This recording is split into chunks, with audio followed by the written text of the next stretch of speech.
أهلا بيك. تعرف مين الست دي؟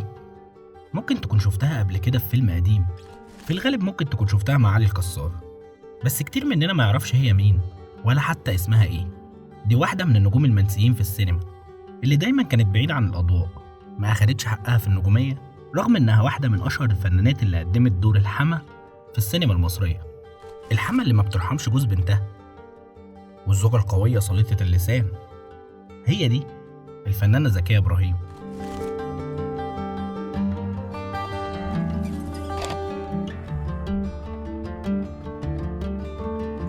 بملامحها السمراء التي هربت من وجهها ملامح الجمال، ترتدي منديلا يخفي جزءا من شعرها شديد السواد، وبوصلات الشتائم والردح المتواصل قدرت تخطف الضحكة من قلوب جمهورها.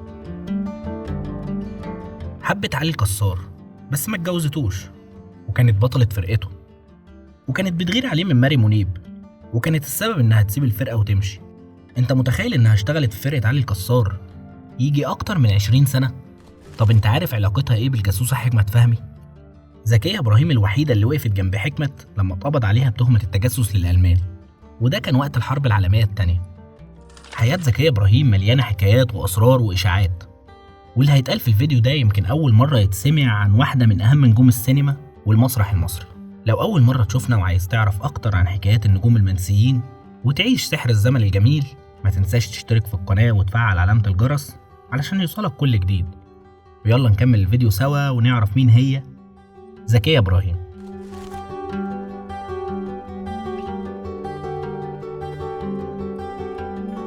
25 يوليو 1901 اتولدت نجمة المسرح المصري زكية إبراهيم. حبها للفن كان كبير جدا.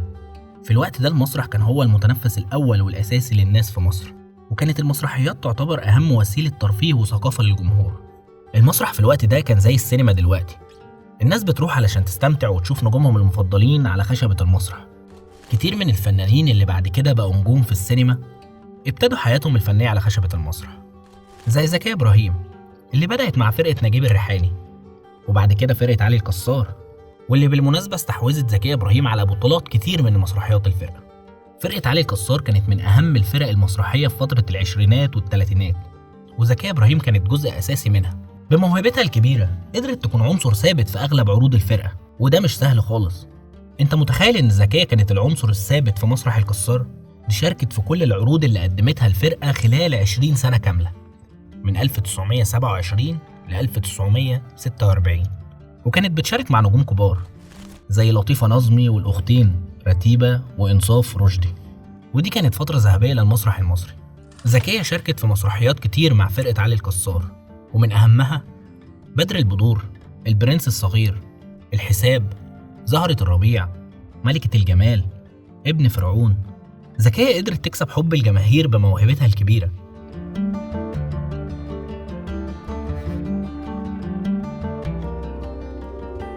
يقال إن زكية إبراهيم كانت بتحب علي الكسار حب كبير وارتبطت بيه عاطفيا، بس رغم الحب ده العلاقة ما وصلتش للجواز، ويقال إنها سابت فرقة نجيب الريحاني لحبها الشديد بالفتى الأسمر علي الكسار.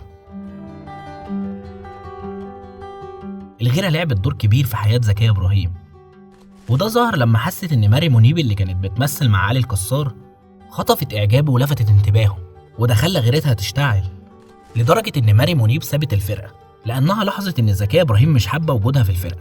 وبالرغم من كل ده زكية شاركت ماري منيب في أفلام كتير بعد كده زي العزيمة وألف ليلة وليلة.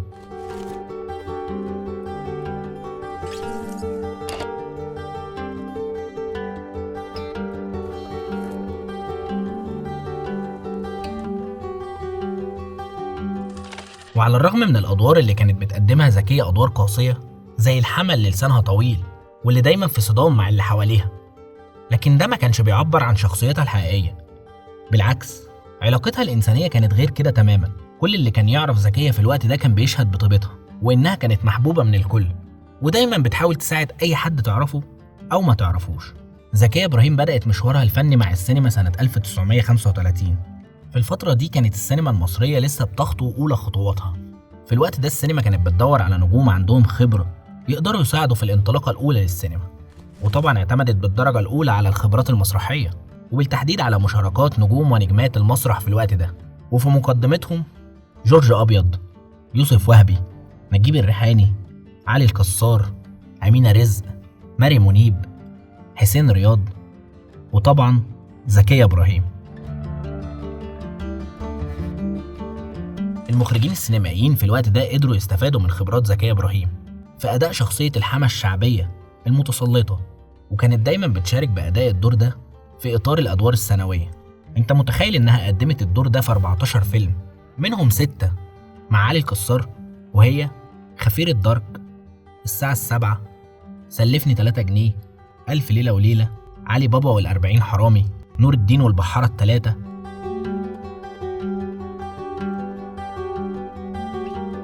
بالإضافة إلى الأفلام الأخرى اللي شاركت فيها، ومنها العزيمة، الباش مقاول، صاحبة العمارة، أسير العيون، ليلة الدخلة، جزء الأربعة، حكم القوي. وفي المجمل زكية قدمت للسينما ما يزيد عن 25 فيلم. مين يقدر ينسى دورها في فيلم ليلة الدخلة مع الراحل إسماعيل ياسين اللي جسدت فيه شخصية مرات المعلم خرطوش، عبد الفتاح الأسري، وأم سوسو وتوتو. زكية إبراهيم مش مجرد فنانة، لا دي كمان إنسانة بجد في حياتها الواقعية. وواحدة من المواقف اللي بتعكس إنسانيتها الكبيرة كان موقفها مع الفنانة حكمة فهمي. حكمة اتقبض عليها بتهمة التجسس لصالح الألمان وقت الحرب العالمية التانية، وبعد ما دخلت السجن أضربت عن الطعام لحد ما تم نقلها لمستشفى الدمرداش. وهنا دخلت زكية إبراهيم المشهد مش بس كزميلة عمل، لكن كصديقة حقيقية. قررت إنها تفرغ نفسها بالكامل عشان تراعي حكمة في المستشفى وتقف جنبها في الوقت اللي كان كل اللي يعرف حكمة قرر إنه يبعد عنها، وده طبعا بسبب التهمة الخطيرة. واللي يخلينا نشوف قد إيه العلاقة كانت قوية بينهم إن الصداقة بين زكية وحكمة بدأت أصلا من قبل كده لما اشتغلوا سوا في فيلم العزيمة سنة 1939. العلاقة بدأتها الكاميرات وكملت حتى في الحياة الشخصية واستمرت لسنوات طويلة.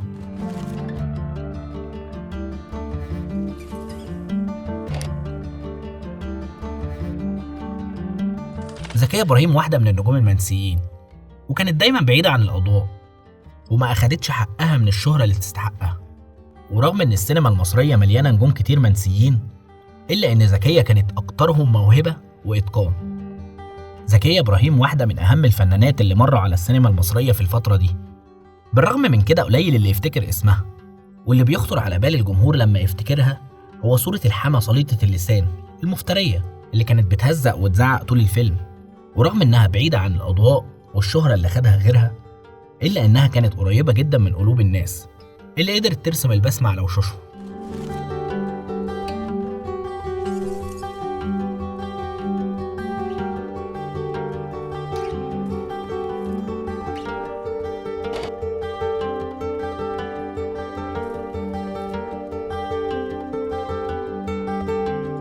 نهاية زكية إبراهيم كانت في هدوء تام زي ما كانت حياتها في السنوات الأخيرة.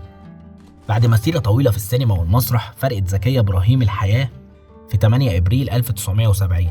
وعلى الرغم من أن موتها لم يكن في دائرة اهتمام الصحافة أو الجمهور بشكل كبير، لكنها تركت خلفها إرثاً فنياً من الأدوار التي لا تنسى.